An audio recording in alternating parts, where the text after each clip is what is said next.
Dreamscape presents Touch by Alexi Zentner. Copyright 2011 by Alexi Zentner. This audiobook was produced with permission of W. Norton and Company. Read by Norman Dietz. Chapter 1. Touch. The men floated the logs early, in September, a chain of headless trees jamming the river as far as I and the other children could see. My father, the foreman, stood at the top of the chute, hollering at the men, and shaking his mangled hand, urging them on. "That's money in the water, boys," he yelled. "Push on, push on." I was 10 that summer, and I remember him as a giant. Despite his bad hand, my father could still man one end of a long saw. He kept his end humming through the wood as quickly as most men with 2 hands. But a logger with a useless hand couldn't pole on the river. When the men floated the trees, my father watched from the middle of the jam, where the trees were smashed safely together, staying away from the bobbing, breaking destruction of wood and weight at the edges.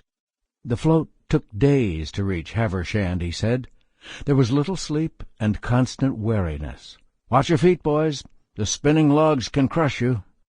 The cold water deeps beneath the logs always beckoned.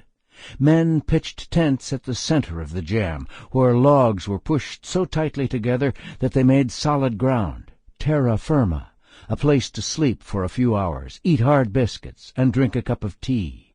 Once they reached Havershand, the logs continued on by train without my father, either south for railway ties or 2,000 miles east to Toronto, and then on freighters to Boston or New York, where the towering trees became beams and braces in strangers' cities. I remember my father as a giant, even though my mother reminded me that he was not so tall that he had to duck his head to cross the threshold of our house, the small foreman's cottage with the covered porch that stood behind the mill. I know from the stories my father told me when I was a child that he imagined his own father, my grandfather, Jeannot, the same way, as a giant. He never met my grandfather, so he had to rely on the stories he heard from my great-aunt Rebecca and great-uncle Franklin, who raised him as their own after Jeannot left Sawgamet, and from the other men and women who'd known my grandfather. My father retold these same stories to me. I had my own idea of Jeannot well before I met him, before my grandfather returned to Sawgamet. And meeting him... Sample complete. Ready to continue?